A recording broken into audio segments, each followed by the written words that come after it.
तबो ना बनावे आवेला। का हाल बा बबुआ? ठीक बा समाचार? ठीक बा। कहा तरह जे बूढ़ा ब्याह से मरे नाच तो नहीं खा। नाच तबु अरे बबुआ हम तो डांड हिला देब नो कि हइए ना हइयो चल जाई। भड़क जाई। भड़क जाई। ये हमर बेरी बेरी आवाज देखत रहे। खतर के अपन आवाज देखो। आवाज देखे बबुआ हमार आवाज का देखबो? देहाती हमर खंदन में मोटका हो। हमर गायत्रियो बाबा के मोटके रहे। हमर गुरुदेव कमलबास कुंवर जी के मोटके हो। ए बुआ हमरो मोटके हो। चाणत जाला। तनी बर्दाश्त करो। कैसन का हाल बा? ए बुआ तनी हई बन के बताऊ तो हई कब बा? इहे गम नहीं हो। ई कहत रे जे इनकर मुंह नहीं के ठीक लागल। ढेर बाउर बा। ये मर्द ढेर बाउर बा जा 50 रुपया देनी हा एगो नाऊ के। के करे के? एगो नौवा के देनी हा। नौवा के कने जे तनी मसाज तनी क दे।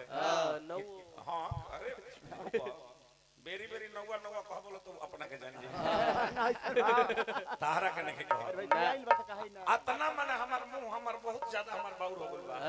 ढेर बाउर हमर बा। ए मर्द हमें केहू के ठीक नहीं लागो। देहाती शांति शांति शांति शांति। यही तेरे बोल। चुप रहो भाई। हफा मत आराम से रहो। हफो मत। समय 2 बजे में 5 मिनट कम बा। अब 5 मिनट पहले से हमर चालू बा। प्रसंग बड़ा बढ़िया गौले हम कहे के नहीं है ना अल्लाहदारी के तो कहे के नहीं ना इनका नचनिया के तो जवाबे नहीं लागत ये नाचे बुझाता जगह भिन क दही हवा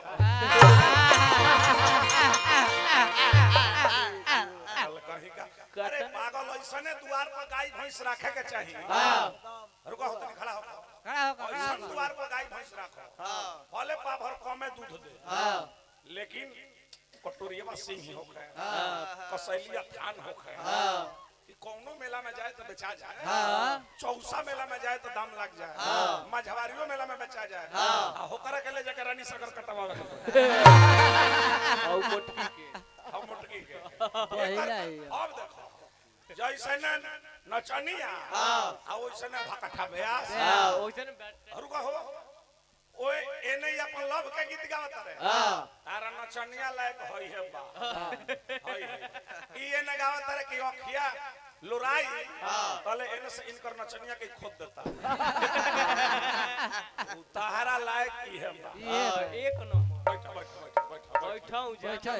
बैठा हम बुझाता नहीं कि एबर देखिया बचल रहे बबुआ। सोनू सम्राट जी इतना सुंदर व्यवस्था हमारा कमेटी के अध्यक्ष महोदय बाप रे बाप यू गांव के कमेटी हो। ये गांव के कमेटी हमारा के व्यास बना दे। ये बात हम माइक को बनावटी नहीं कहत महाराज जी जाना करी हमारा समाज में गावे के लूर ना रहे। आज से 14 वर्ष पहले 2009 में सुरेश तिवारी के संग हम गौनी जाना करी इनकर गायकी क्षेत्र में देहाती के जन्म ना हुआ। वो सिल्ड प्रतियोगिता ये रुको आई कमेटी के कहत रहे कि 5 मिनट दे दी 10 मिनट दे दी काहे 5 मिनट।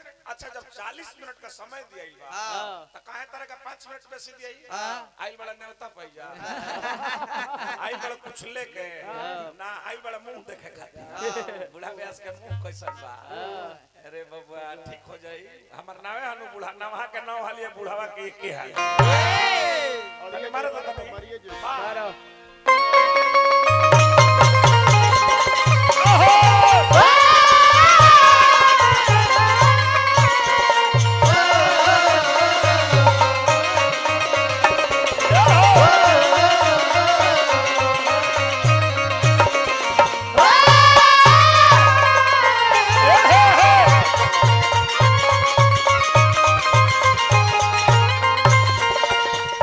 के जो गावल धनवा धुमा कोइले बा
ये भाई हमार आवाज देखा तर तोरा आवाज मत देखो।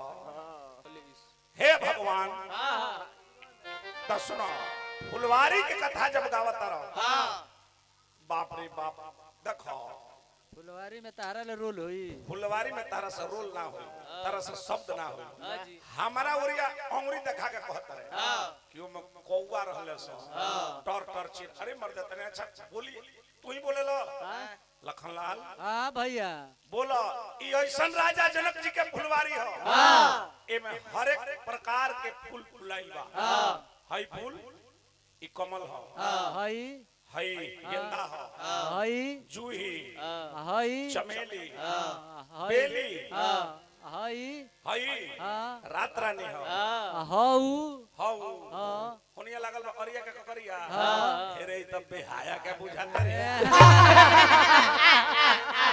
आवाज देखा तर वैसे उखाड़ का बात तोर भकवा फट गई हां ई है राजा जनक जी के फुलवारी में हर एक तरह के पक्षी हाँ लखनलाल हां भैया देखो हई हंस हो हई बतख हई हई सुगा हो हई टिटिहिरी हई मोरनी हऊ मोर हऊ हऊ हां हऊ हां करिया बजावना के एगो आंखिया भड़कल बा अरे इहो न प्योर करिया कौवा कवन कौवा अरु का ध्यान दियो तारा के हम कौनो चीज मारब त शास्त्र से हां कौवा के एगो ही आंख होले बोले हतना लोग ध्यान दियो भैया हाँ ओकर पुतरी होले दूगो लेकिन माने आंख होला दूगो लेकिन भीतरिया पुतरिया होले एक ही जानता रहो के कर देला एक भगवान राम के मारल जयंत कौवा के भेष भेष बना के कोई रहे अब भगवान ने राम के देन है जो ओकर आंखिए को भड़क आ तबे से कौवन के पुतरिया होले एगो ही या होले दूगो धड़कावे ला कैसे आवाज हमरा के दिखाओ तड़ देहाती लेकिन गायत्री बाबा के प्रसंग में छेड़ देल बड़ा तरह के डायरेक्ट हम प्रसंग में लेके चलो 40 मिनट ले 1 मिनट फालतू ना गाई ना आएगो लइकन लाइक दाढ़ी गाई हम प्यार करे मले हम गीत गाई होई होई हम बुझत नहीं भैया तने गायत्री बाबा के ठाट पे चली है ना से चली